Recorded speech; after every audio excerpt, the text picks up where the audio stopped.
10 years, and within these 10 years, there are 6 projects, some of them completed, some of them still ongoing. And the project portfolio in Cameroon is very diverse, with a lot of different development approaches, going from community development over support to cooperatives, value chains. There is a rural finance program, and then the 2 most recent programs are about youth rural entrepreneurship, so a very diverse set of interventions. A country program evaluation usually will apply the standard evaluation criteria. I don't need to take you through this. This is very standard. And normally we would use rather classic methods for data collection, desk reviews, individual and focus group interviews, direct field observation, and so on.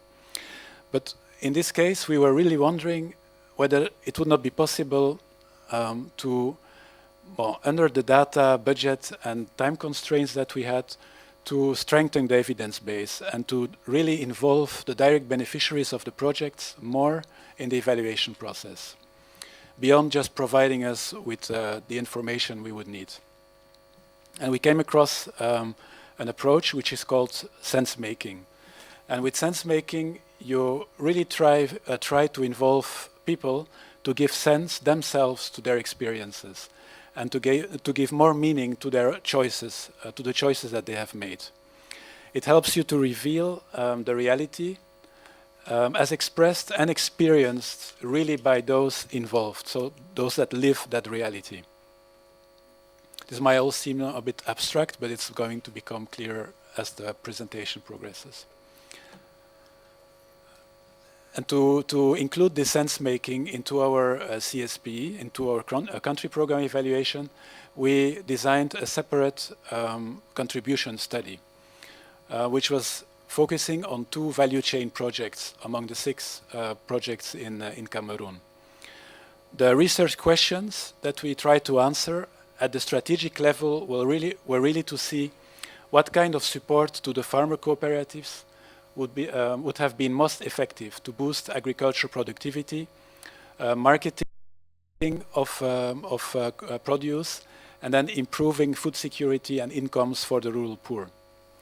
It basically came down to trying to validate the theory of change of these projects by investigating the links between the outputs, the project support to the cooperatives, and then the outcomes, which would be the services from the cooperatives to their members, and then what the members actually do with these services, how they apply or use these services, all the way to the impacts on the agricultural productivity, the food security, and the incomes of the members.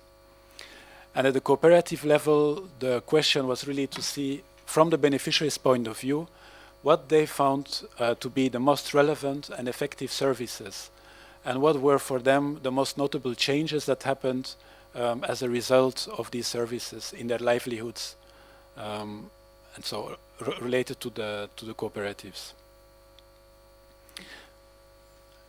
Okay, so the sense-making approach is comprised of several steps.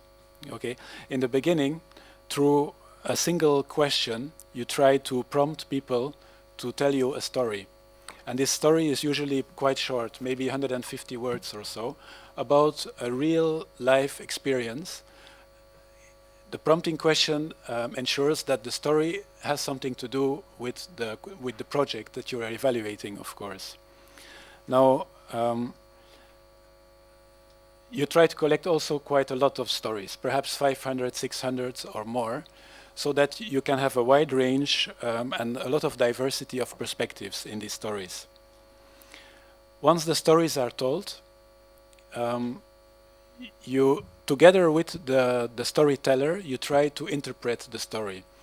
And here the real specificity is that the storyteller himself or herself is involved in that interpretation. It's not that you take the stories home and then you try to interpret them yourself as a researcher. No, the interpretation is done with the beneficiary, with the respondent himself or herself.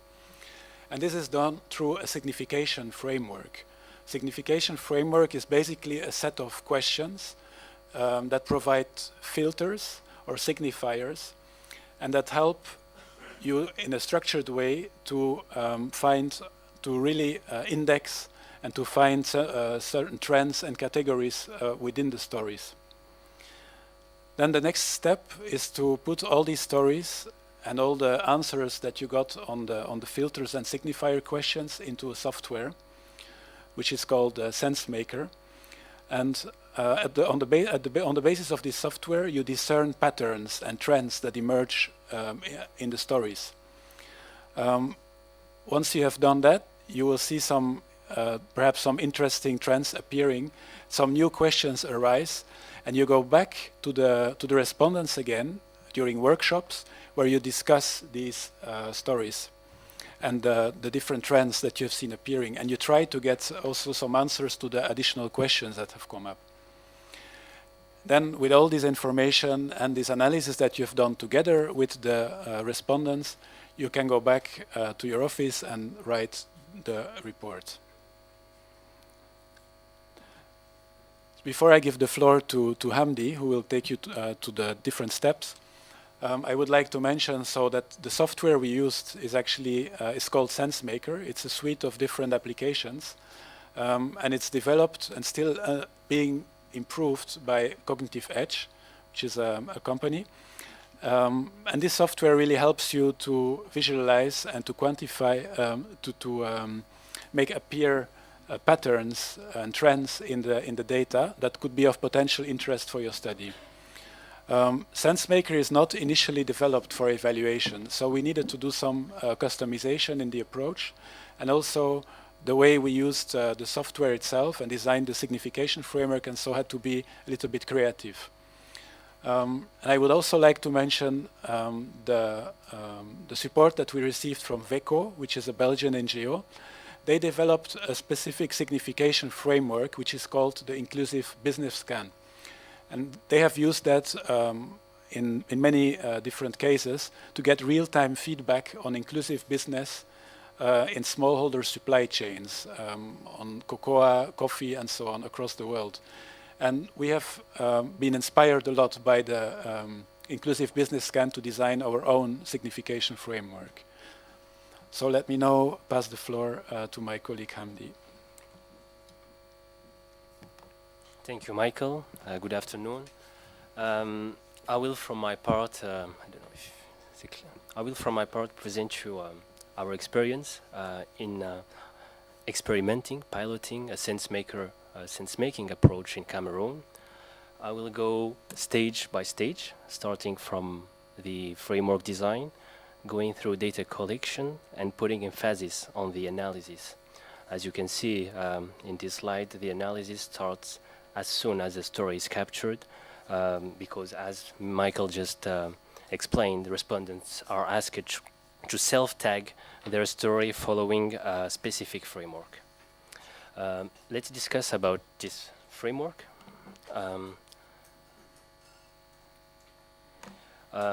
Designing the framework starts by identifying a good prompting question. As Mikhail said, the prompting question triggers a lived experience from the respondent, and for this reason, it needs to be striking, appealing, and capture his attention. It can refer to a positive or a negative experience.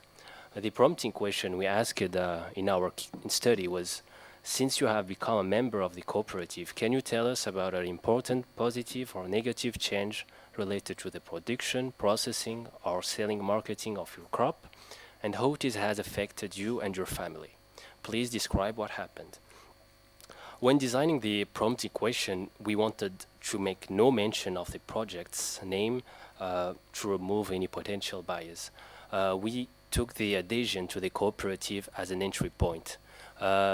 We know that the projects targeted cooperative, the project provided support to the cooperatives, and all respondents were members of the cooperatives, of these cooperatives. So the stories we will get will indirectly relate to the project support. Also, the prompting question is the same for all respondents, regardless of their crop, their age, or their region. It needs to be large, but sufficiently focused to be relevant for the evaluation. It is important to stress out that the prompt equation is not an entry point for an in-depth interview. I mean, enumerators are asked to explain it very well to the respondents, but once they start to tell a story, they are supposed to capture it as it is and not to interfere or try to divert from the initial question. The stories we collect are meant to be short, brief, and not large constructed stories. Of course, as you can imagine, when you collect hundreds and hundreds of stories, the quality is uneven. Not all stories are similar to this one that I consider as a good story. We have some short stories with that do not bring much details, but overall the quality was good and enables to deepen insights. These stories are then self-signified against a set of predefined topics of interest, and it's a signification framework. The signification framework implies that the respondents themselves make the primary assessment of their own stories, as Mikhail said. It's supposed to add a layer of meaning to the story, and it is comprised of a set of MCQs, multiple choice question, triads, dyads, and stones, and that I will further explain. When building our signification framework, we wanted to use the theory of change as a basis to potentially identify any change from the beneficiary's perspective in a causal pathway of the theory of change.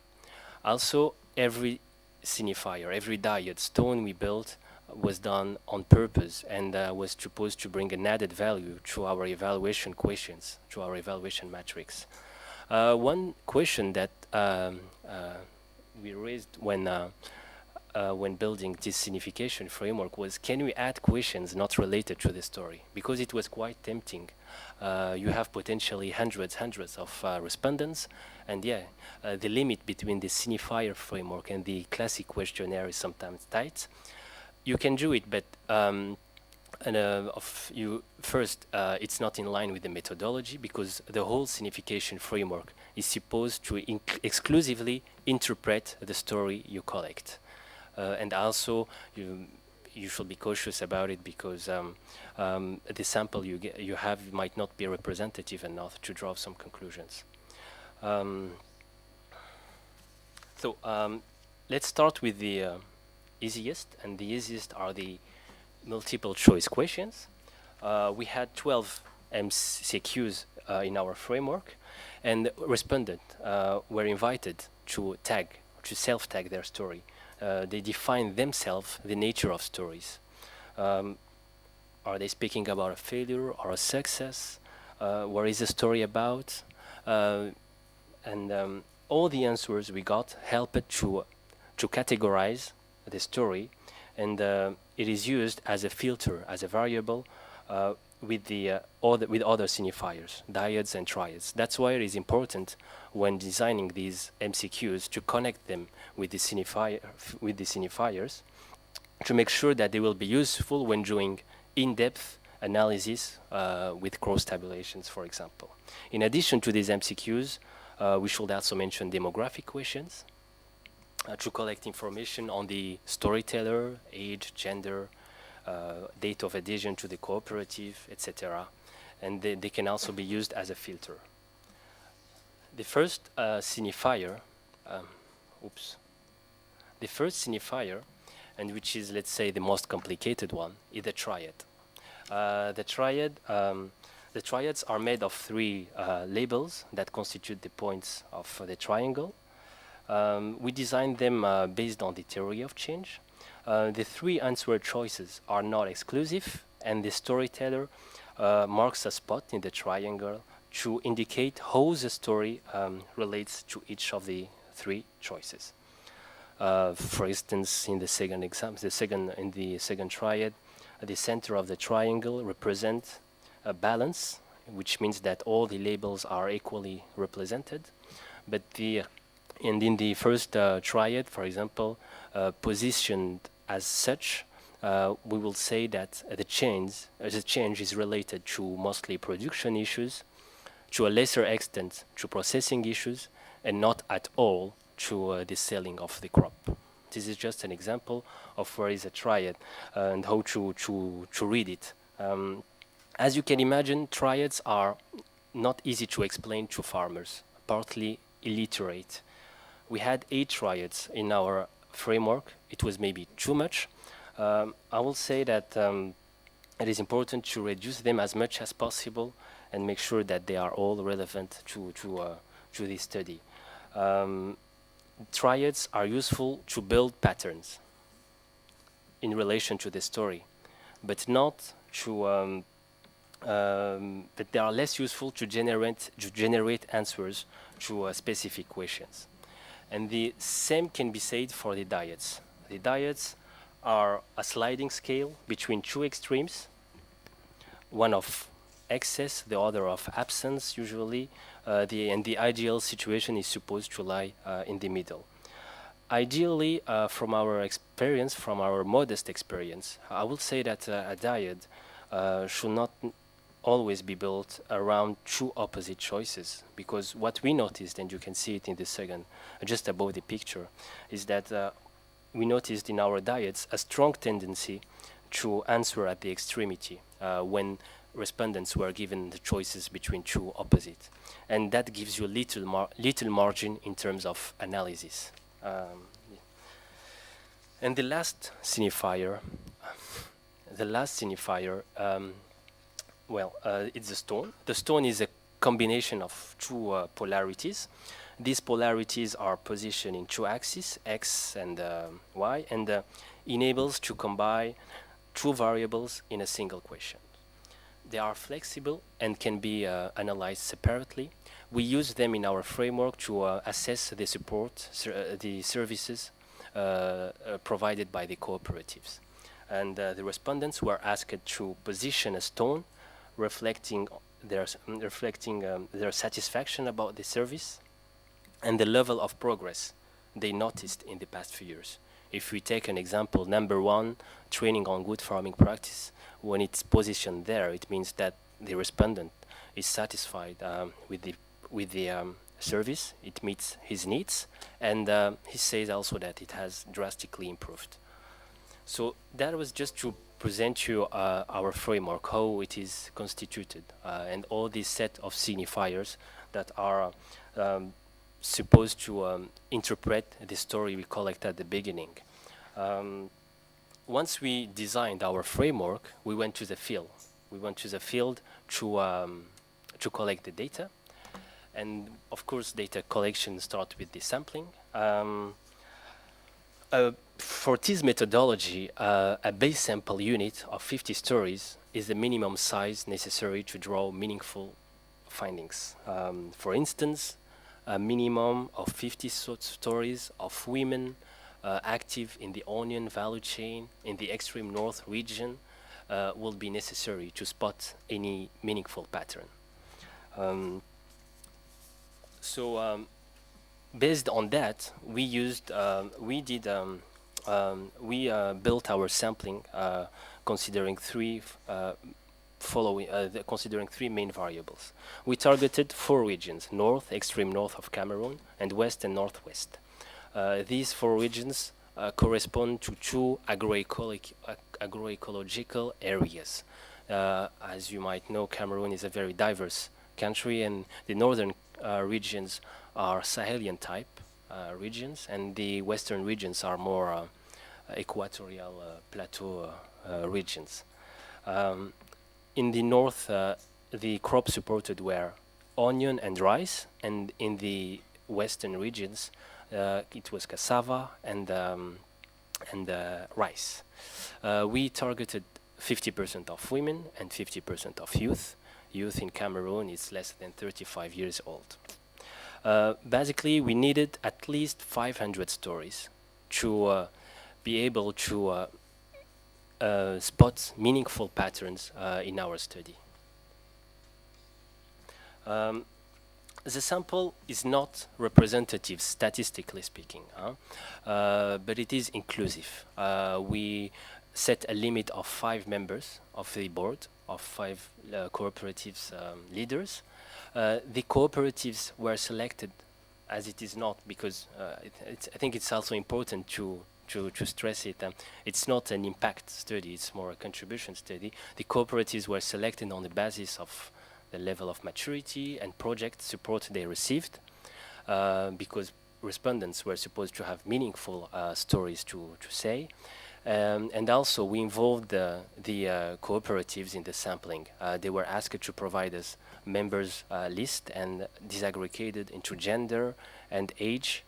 And in some cases, in cases of remote cooperatives, they even did the sample by themselves, which of course has its own bias, but they did it following our criteria, sampling criteria of gender, youth, and limit of cooperative leaders. The mission collected, the data collection mission collected 590 stories.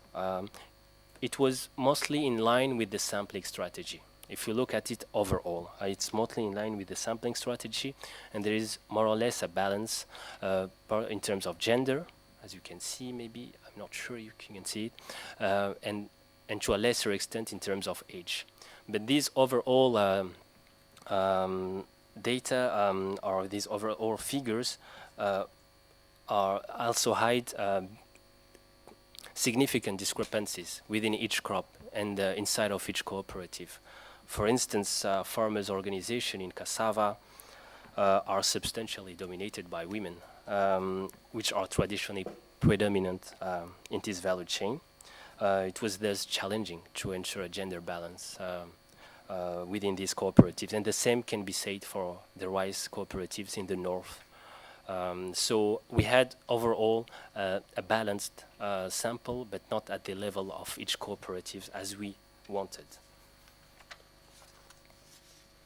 In terms of, well, the data collection, how we did it, we first did a field information mission. The idea was to first brief the cooperatives about the exercise and the methodology, to sometimes determine with them the sample, and also to set an appointment for the data collection. Prior to the training workshop we held in Yaoundé, we did the first field testing to make sure that the enumerators are trained on an almost final version of the framework. And we organized 3 days training workshop in Yaoundé with 15 enumerators invited to attend, and from which we selected 12. The last day of the training was a 1-day field testing. It was very realistic because it was a PNDRT-backed cooperative close to Yaoundé, and we collected around 15 to 20 stories for the testing. I will say that in such a methodology, the testing should be a bit more rigorous as the one we did. You should be able to start to have emerging patterns, to be able to have a good testing. And from this small sample we had, from the 20 stories collected, we realized afterwards that the testing could have been a bit more rigorous. That's when we went to the field to collect the data. Some of the questions we might have formulated them differently. There were 2 regional teams of 6 enumerators. They collected the data during 8 to 12 days, and they collected it on iPads, and they used also paper as a backup. And now, once we are done with the data collection, we went back to Rome, and we were trained to use the software analysis to discern patterns and associations. We were trained during 3 days, Michael and I, on the idea, the analysis can be done from Sensemaker Explorer or from a web-based version called Analyst. There are various functions to analyze triads, diets, tone, to combine them with the MCQs, and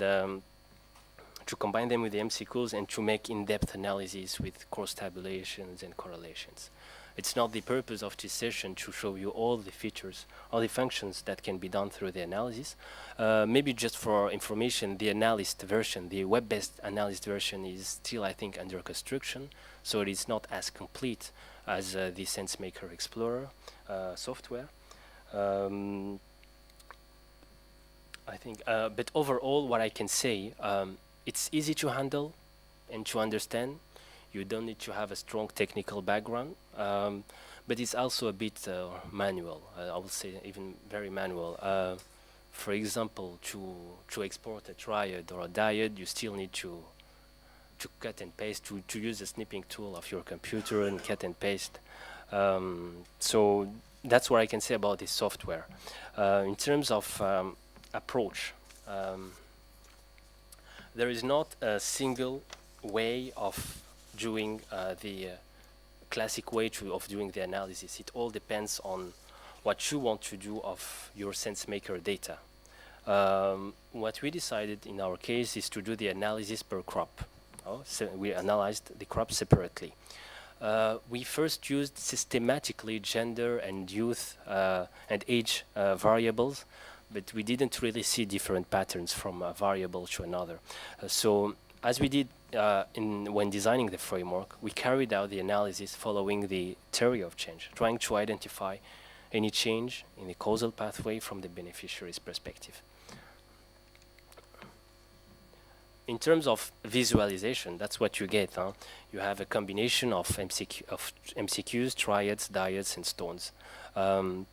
What you can do is to look at the patterns of the triads, of the diads.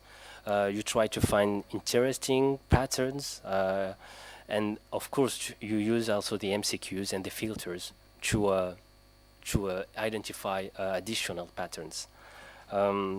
Another thing you can do is also put all signifiers together in the software and look for strong correlations and check out the strongest correlations and figure out what they mean.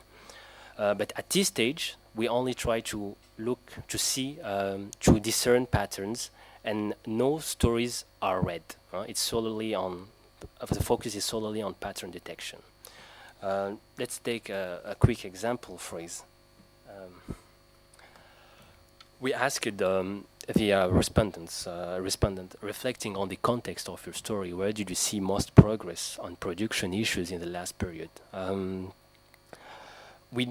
If we take this triad, for example, we note that improvements are clearly at the level of increased production volumes and improved quality of the rice. 40% of the respondents refers to both changes. To a much lesser extent, farmers indicate a change about reduced production costs, only 6%. If you add the regional filter, for example, we notice that in the northern regions, changes are much more referring to the increase of production volumes, while in the western regions, there is clearly a mix of production increase and improved quality of the rice. This is just an example to show you how we try to discern patterns and associations, and we use the filters to see emerging patterns, to see the patterns in the signifiers. And once we identify our interesting patterns, the really good thing and interesting thing about this software is that you can read the specific stories related to each pattern. They are accessible very easily. Behind every single point you see in a triad or in a stone, there is a story, an individual story, and you just need to click to get it. The software also gives you the opportunity to download a pack of stories directly from a signifier, like in the first image, or just by browsing and playing with the variables, as I did in the second image. For instance, I downloaded all stories related to a failure. Once you identify your patterns, once you deepen insights with the stories, you get additional questions. You get there are arising questions, issues that you would like to further investigate. And what we do in such an approach, in such a participatory approach, is that we go back to the respondent with the data.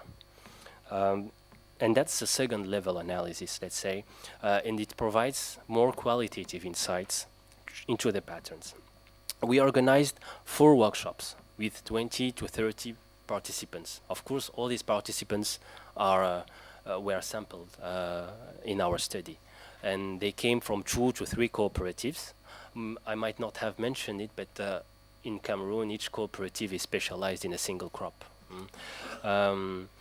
There were 2 facilitators per workshop because at some point of the discussions, we decided to split into 2 sub-teams according to gender or youth or by cooperatives. So we needed 2 facilitators, and we decided to organize thematic discussions about things about issues we wanted to further investigate. There are, for example, factors affecting agricultural production, price risk management, cooperative governance, use of income, estimate of added value of different crops. There were different exercises from a cooperative to another, from a crop to another. It was the issues were different, and from a thematic to another, the exercise was also different. For instance, here you can see a triad that we did the same exercise of the triad, but another thing we did was we wanted to further investigate about what were the limitations, the limitations on increasing the surface area for production or in increasing the yields. And for this, we asked the respondents to enumerate all the limiting factors, and then through a voting exercise, we asked them to identify the 3 most important limiting factors. It's just an example of how, with the same data, you come back to the respondent and you try to investigate further with them some issues. Of course, the latest stage, and it's ongoing, because we didn't speak about the time frame, but we will maybe come back to that. We just came back from the main mission last week, and right now I think we are in the process of deepening the analysis of stories linked to patterns, exploiting our sense-making workshop conclusions, and then we will draft the contribution study report with the main findings, and these findings will be integrated in the CSP report.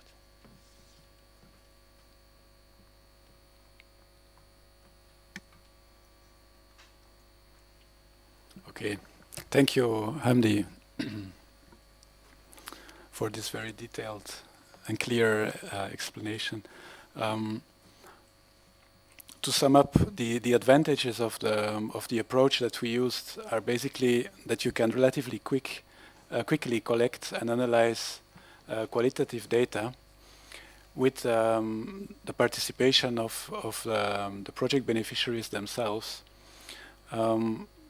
It provides you evidence that is at the same time soft, it's qualitative, but at the same time you got a large quantity of it, and so you can do some quantitative analysis on that data and some pattern analysis, some correlation analysis, and so on. And it also fits pretty well into the overall evaluation approach in a sense that it complements the more classic data collection methods that are a bit more like from an expert's point of view, where you get the information and you analyze it yourself. Here you have a much stronger involvement of the respondents, of the project beneficiaries. But there are of course also some limitations. For example, researcher bias is not completely excluded here, because we have designed ourselves the signification framework, even though, yes, we asked the respondents to answer. Yeah, they were the judges whether their story was positive or negative, whether they felt happy about the changes that they were telling us about, or whether they were sad, and it was their judgment. But we decided that we wanted to know whether they were happy or sad, or whether they found that it was positive or negative. In the end, it was still us asking the questions. then there is also an issue of representativeness, because here you try to collect as many meaningful stories as possible, and in a way you don't want to hear the story of somebody who hasn't had any change, who is not a member of a cooperative, or who perhaps was expelled from the cooperative, and so he couldn't be there anymore at the time of your survey. So there are people that are obviously excluded, even though we tried to at least have the most, like the most important categories of the population present. It also requires a little bit of methodological support at first use. And we got very good support, but we still learned a lot of lessons. And if we had to do it again, there were several things we would do differently. But perhaps that's a subject for another session, when we are a bit more advanced in our analysis now. And then a final point is that it does require good supervision of the data collection, because it's not easy. The enumerators really have to understand what these different signifiers, these different tools are, and they have to be able to explain it very well to the farmers or the people that you're interviewing. And you have to avoid also that they introduce too much bias and push people to answer in certain directions, because it's difficult and it's it takes a lot of patience. There is a need to supervise the enumerators, and this can actually be done because the data is collected real time. It goes directly in the database, and in the evening you can already see how the patterns appear for the stories collected in the same day, and you can track. You can even see which enumerators, for example, tend to always answer in a certain way, and you can give the person some feedback on that. So that was my little conclusion. But just to end, I have a little triad for you here in the audience, and the question really is, in your own evaluations that you conduct, where do you put most of the emphasis? Is it on the credibility of your evaluation, and to make sure that it's very independent, that it's scientifically valid, that you have the best experts to do the job, and so on?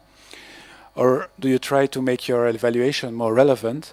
Meaning, is it actually conducted at the right time? Is it going to be completed at the right time so that it can feed into decision making when it's really needed? Is it going to answer those questions that are needed to help this decision making? Or, and that's the third label on our triad, are you aiming for more legitimacy, meaning more fairness in your evaluation, more inclusiveness, or more transparency? And perhaps if we are in the classic methods, we are a little bit on the side of, we are very much on the side of credibility, I think. We are trying to be as relevant as possible. And perhaps by adding a sense-making approach to evaluation, we can move also a little bit more in the direction of the legitimacy. Thank you.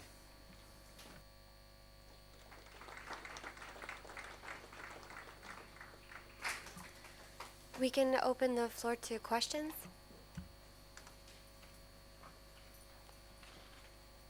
Thanks. I'm Jamie Fotheringham from Coffee. I may have missed it in the discussion. I'm trying to understand kind of how and where in this process the contribution analysis comes, given that the sort of outcomes, I guess, that you're asking through the triads and dyads are subject to all sorts of influences other than this program. So how do you do that, I guess, is my question. Perhaps we'll collect a few more first.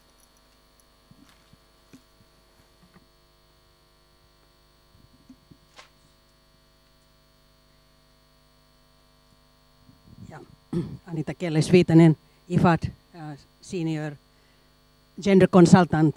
I have actually a couple of questions, and I think that they start with one observation that and thank you, by the way. I think it's a very interesting methodology, and I think very useful. I want to say that first. But I wonder what you are actually doing with social diversity.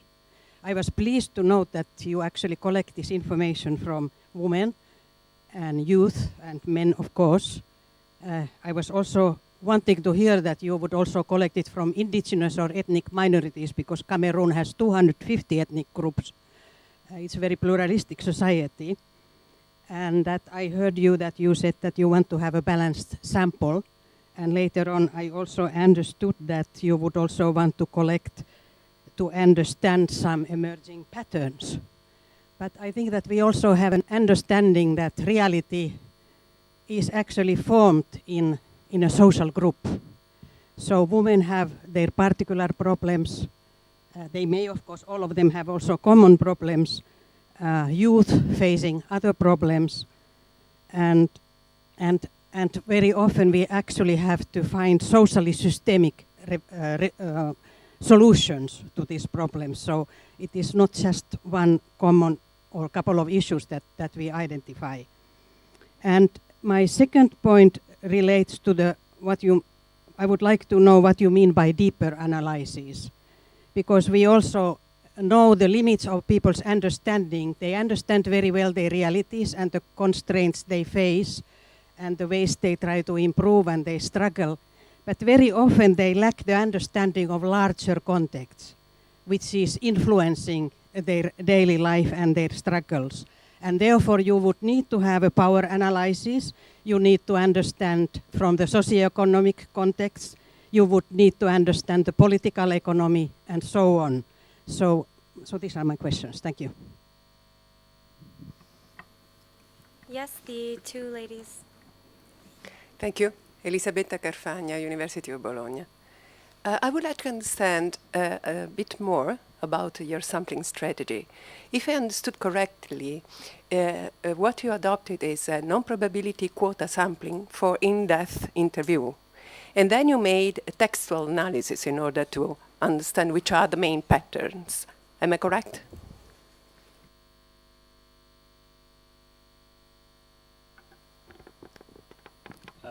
Yes.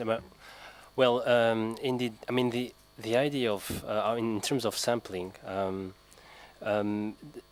as I said, it's not statistically rigorous. The idea is that the respondents will be able to share a meaningful story, and for this, they must have received some support from the project. It means that some beneficiaries of the project might not be sampled in our sampling, and indeed, when we sample them and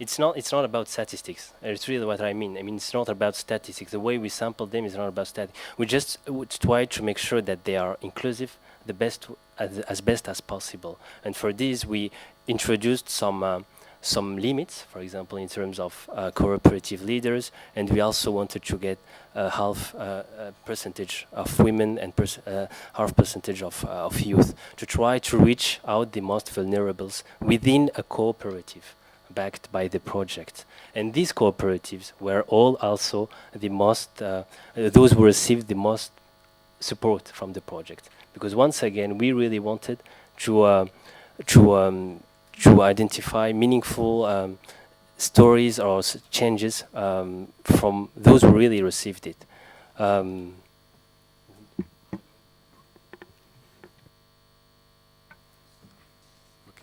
let me perhaps answer some of the earlier questions. So related to the contribution analysis, yes, what's the link with what we have done? Well, actually, it's like you said, it's the signifier questions and the stories themselves help us to understand the changes that have happened in terms of cooperative services received, how these have influenced the production costs, and also the marketing, transformation and marketing of products, and how this then has had an impact on income, food security, and so on at the impact level of people. So the patterns that emerge tell us actually where that people have considered that the biggest change has happened. And then when you go to the stories themselves, you can actually read in a more how would I say, qualitative manner, but how people recount the links between the services they benefited from, all the way to how this has impacted on their lives. They send their kids to school and so on. So these stories go also tell you a lot about these different causal linkages. And on the question about social diversity, it is true that we have been very sensitive for gender and for age groups, because these are the two most, I would say the two most important indicators also in the project's logical framework in terms of ensuring inclusiveness of the projects. Ethnic minorities we didn't look at specifically, but maybe Hamdi can tell you this because he did half of the workshop, half of the data collection. But during the workshops, I didn't have the impression, and at least from as far as I can judge visually, that there was a huge ethnic minority. Everybody was speaking the same language. Anyway, we made sure that that we have filters, so we can look at the data separately, only for the women, only for men, only for young people, only for older people. And also during the workshops, we separated them for several questions where we thought that it would be, and also where the data has shown that there were big differences between these groups. We split them up and we asked the same questions but separately, and we have different results coming out of it. Like the factors that limit production for women were definitely different than those for men, and it also these differences were different depending on the crop and depending on the region where you were as well, and so on. So very interesting things have emerged like this. And the question you asked about the deeper analysis, it actually now, okay, we collected close to 600 stories, so we didn't have time to read all of these stories before we went to the field, even though the reading goes quite quickly. I told you it's about 150 words, so maybe between 5 and 10 lines of text. After a while, you get used and you can read a story in about 30 seconds. But it gives you an idea when you have already organized them with the software according to the different indexes and so on. You have maybe a story pack, 10, 15 stories. You can read them quite quickly and discern what is emerging out of it. This work is still continuing now. Regarding the larger context, of course, we have tried to capture that as much as possible in the framework of our country program evaluation. So this study is not an isolated study. It's part of a whole set of methods that we have combined, including an extensive desk review, a lot of interviews, and so on. And this is all in combination should give us also a much better understanding of the background in which we have placed and have to place the analysis, particularly for this study. Thank you. I have a question. I'm wondering about the costs associated with running a similar type of study.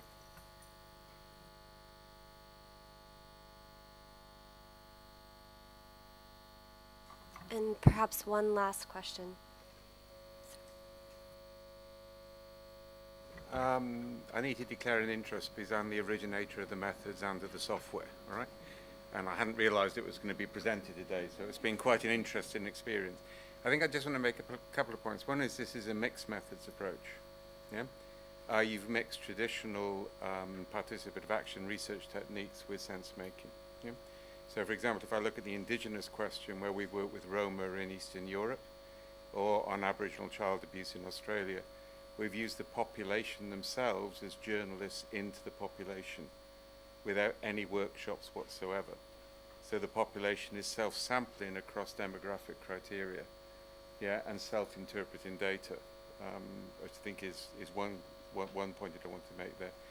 I think the other point which I'll address tomorrow when I speak is the really important question from, sorry, I don't know your name, the gender consultant?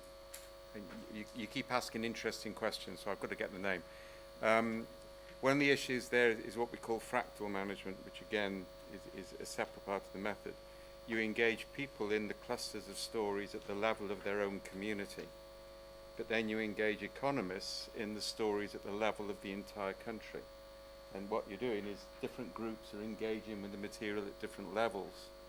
with different interventions, and that's called fractal management, and is linked with a whole new theory of change, which is part of my job to go through tomorrow, in which you engage people in saying, what can we do tomorrow to create more narratives like these and fewer narratives like those, rather than trying to attribute any causality whatsoever. Because at the level of engagement in the field, causality is a false concept anyway. Right? So I just wanted to add that comment. But it was fascinating to listen without preparation. Fractal. Yeah.